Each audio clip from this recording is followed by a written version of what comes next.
Hi guys, welcome back to my YouTube channel. How's it going? I know it's been a roller coaster of a year, right? Okay, today I will be talking about something a little bit not regular, just something that happened to me and I would love to share with whoever might be going through something similar or has gone through it before. I'm going to be speaking about how I dealt and managed LICHEN Planus. You're wondering, what is LICHEN Planus, right? Well, a couple of years back, I had a very bad skin condition called LICHEN Planus. How it started and what led to it, honestly, it remains a mystery to me. Why am I doing this? At the time it happened, I had never heard of such, and not being in Nigeria at that time didn't really help me. I had to do some research to see what it was and what could possibly help, pending a medical intervention. And I didn't find a lot of information online. Yeah, I was seeing about some other skin conditions, but I saw very little about LICHEN Planus. LICHEN Planus is a chronic inflammatory condition that affects the skin, the mucous membrane, the hair, the nails, and often it presents itself as a flat-topped bump, either on the skin or lacy white patches in the mouth. While the exact cause is unknown, it is believed that it's an autoimmune condition, and managing it typically involves controlling symptoms and preventing flare-ups. Mine was a little different, or less of this explanation or definition I just gave. Although it got in the way of my life and my work, one thing I'm grateful for is that miraculously, my face, my mouth, and my private organs were exempted. I had to change a lot of things. I had to stop eating certain foods because I was trying to find what's the cause, where is this coming from. For a long time, I couldn't wear tight-fitted dresses or even jeans. I started wearing loose clothes for comfort's sake. You see, this is why you don't judge people when you don't know what kind of battle they may be fighting. Many times, you may catch yourself thinking a thought about someone. Why are they doing this? What is this about? When this happens, when you catch yourself thinking that thought, try to take a step backward to reevaluate your misjudgment or your fallacy of hasty generalization. Because come on, you're not in their life. You don't even know what they're going through. You see someone comfortable in their own hair, and you look at them and you're like, oh, this one is broke. They can't even afford wig. How do you know that? You really don't know.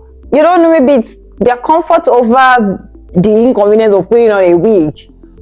Or you see someone who can't actually do without wig because they have a disease called alopecia, and can't help it. But you have judged them to be too materialistic already. You're like, oh, this person is always on wigs. They can't even enjoy their own hair. They can't even let their hair breathe. How do you know that? This is why it's very crucial to mind your own business. If you're so curious and you would like to know, make sure that when you're asking, or make sure that your method of asking does not suggest otherwise. Back to the story. So how did I get rid of this LICHEN Planus that is frustrating, or that was frustrating my life? The first thing I did, I visited an allergy doctor and I went through the process of an allergic reaction test. In one of those tests, some solutions were placed on my arm, and then we waited for reactions. Then later on, a patch test was done. Some sensors were placed on my back, and I was told not to have a shower for about 48 hours. The results came back negative, depicting that I was not allergic to anything. Oh my God. It's not like I was expecting to be allergic to something, but at least, sometimes if they're able to tell you, oh, this is what you reacted to, then okay, my bad. next time I need to be careful of this, but that wasn't the case. The next thing I did, I sought medical attention with a dermatologist. I was living in Germany when this happened, and anyone who lives in Germany can tell you how difficult it can be to get a dermatologist. I was getting future dates for something that needed urgent attention. Eventually, I had to visit a private dermatologist, even though I was paying the monthly insurance of about almost 140 euros for public health insurance. So when I visited the private dermatologist, I got a bill of about 65 euros for a 5-minute interaction. The guy just said, okay, buy this and you'll be fine. The medication the doctor prescribed, it did reduce my itching, but it flared up the skin reactions. Apparently, what it was doing was it was numbing the itching. So I wasn't really feeling it, but my skin was getting worse. And after a couple of days, I just was no longer comfortable. I needed to get an answer. I needed to be fine. I just started a new job, and the last thing I wanted to be doing at that point in time was start asking for permission to be absent. So I didn't give up on my search for a doctor who would honor my public health insurance. I eventually found a doctor outside my city. I had to travel to a smaller city to make this appointment. And on arrival, the doctor had a look, and the first expression from him, he said, "In my over 2 decades of experience, having worked in the United Kingdom and Germany and dealt with lots of black skins, I've never seen this particular type of skin reaction or condition." In my head, I was just rolling my head like, can you just test what is going on in my skin and give me an answer? And I mean, the expression he made got me a bit distressed, and lots of things were going through my mind. What then could it be? I was so terrified because the itching was terribly bad. It was so bad that I couldn't even manage to sleep in bed without blood stains anymore.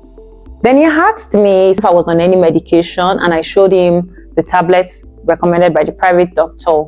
He told me to stop it immediately as it had worse side effects and it was only numbing the itching but not treating the root cause. Then he gave me a referral note to one of the big hospitals in my city. Once I got the referral note, getting immediate medical attention was going to be a miracle. You know why? Hospitals were overwhelmed at this time. I mean, it was shortly after the peak of COVID, but it was worth a try. So I made my way straight to the city and to the hospital. I went through the administrative process. The receptionist there said to me, "I don't have a space for you. You will have to wait or come back later." Come back what? He's like, "This woman don't know what I'm going through." I didn't argue. I just started praying under my breath. I'm like, "God, you have to deliver me." Then a few minutes later, she said, "You must be very lucky." Well, I wasn't lucky. I would say it was just divine intervention because I was already tired, as I've been self-managing this skin for close to 2 months already. Not quite long, a doctor came in. I was scheduled for some blood tests to rule out hepatitis or any kind of inflammation of the liver, of the kidney and all. The doctor then also ordered a biopsy on the same day. I waited for a couple of hours for the results. And then the results came and I was handed a paper doc saying, "You don't have hepatitis, your liver is functioning fine, your kidney is functioning fine. But what we think you might have is what we call LICHEN PLANUS." What is that? I felt so sorry for myself. Yes, I felt really bad. Like, why should there always just be something? But guess what? It's life. And then the next thing, they started discussing healing options with me, and I was taken into a room. I was asked a couple of life-changing questions to know which pathway to take in the healing process. And based on my responses, we opted for light therapy, also known as phototherapy. Before I left, I was given some corticosteroids. Corticosteroids are the most common treatments for reducing inflammation and controlling symptoms of the skin or on the skin. They come in the form of ointments, creams or gels. So I had creams I had gels. They also gave me some antihistamine. This was supposed to relieve itching and discomfort, especially for the skin lesions. It didn't really work, if I would say. Okay, the antihistamine, whenever I applied it, I would feel better in that moment for like 5 minutes. And then it would rush back again. So I have to keep on applying. At some point, I even had to request for some kind of medical gloves so that I'm not itching, so that the impact of my nails on the skin is reduced. My actual treatment then began. The phototherapy required me to sit in a bathtub solution for about 20 minutes. Then afterwards, I step out into the photo lab for the ultraviolet light, after which I would have a shower, apply corticosteroids, and then leave for work. All of this had to be done in the hospital, so I was going to the hospital every day. My new bathroom was in the hospital. I couldn't use my bathroom for a long time. And because it was shortly after COVID, I had to wake up every morning at 5 a.m., find my way to the hospital, get on the queue for COVID test, wait for them to confirm that I have not been infected so that the doctors can attend to me. And you know what that means? I had to be praying fervently not to contact it because I'm in a vulnerable state. My immune system was down. So I did this for about 10 weeks. And honestly, my skin still kept tearing apart. But I must say that around the 10th week or around the 9th week, after about 2 months, the itching was reducing, but not reducing. But it wasn't as bad as the beginning. So they started the phototherapy on very lowest frequency, and then the intensity was gradually increased, like I think every week or every 2 weeks. And I think another reason they do this is because even though the therapy was helpful and should manage the situation, it's not entirely safe. I mean, exposing one's body to UV light or to such controlled UV lights wasn't just the best. So from a side effect perspective, they had to take it slowly. The therapy, the corticosteroids and all only improved or reduced the itching. At some point, I was like, wait, are these people using me as experiments? What's going on? I started praying more about it. Not like I haven't been praying, but you see, when all you know how to do has failed you, you know for sure that if God does not save you at this point, nothing else is going to save you. After 10 weeks, a friend of mine was ill and living in another city, needed company because of some health scare. So I went to stay with her for a couple of days and just to give her some moral support. When her mom saw me or saw my skin, she said, let me call someone from Ikotsun to see if they can actually help arrange some herbs. So she made the call. Then I spoke to a colleague who was visiting Nigeria at that time to please help collect the herbs from the person she called. I took the herbs, followed the instructions for less than 10 days. And guess what? My skin started healing. Meaning that the itching just gradually reduced and stopped totally. I mean, I woke up one day and I'm like, wait, I've not itched today. No, what's going on? Because it was becoming a part of me to itch already. And that was how I got healed. So I stopped going to the hospital because honestly, I was tired of going to the hospital. Post-healing, I changed my body wash because I observed I was reacting to all kinds of soap, no matter how expensive, except Tetmosol. And anyone I knew who was going to Nigeria, then I said, Kemi, what do you need? I'm going to Nigeria. The only thing I asked for was Tetmosol. Just bring me Tetmosol. Just keep bringing it. Tetmosol. So my new body cream then became Johnson baby oil. Other things I did to get over the scars or have my skin back, because at this point, after he's healed, I had really rough skin, very rough skin, like patches everywhere. So I must tell you that after 2 or 3 months, my skin was smooth with just using Johnson baby oil. My skin was very smooth, but had black spots all over. Other things I did, I limited stress. I avoided medications like ibuprofen, as the doctor confirmed to me that it could be a trigger. I usually use ibuprofen when I have very bad menstrual pain, but I stopped it since then and I have not regretted it. Even when menstrual pain comes, I use a heat pad instead, like a water bottle. After all of this had happened, then it was time to, deal with the scars. And this was really tough. I had to learn to reframe my perspective about scars. Every now and then when I go out, I get asked questions about my skin, even when I'm on sleeves, because it got to the back of my hands as well. I'm like, what's this on your body? What's this on your skin? I try to educate them, but of course, some people will still judge you with their over-sabi cleanliness or hygiene, and you can only just laugh at their ignorance.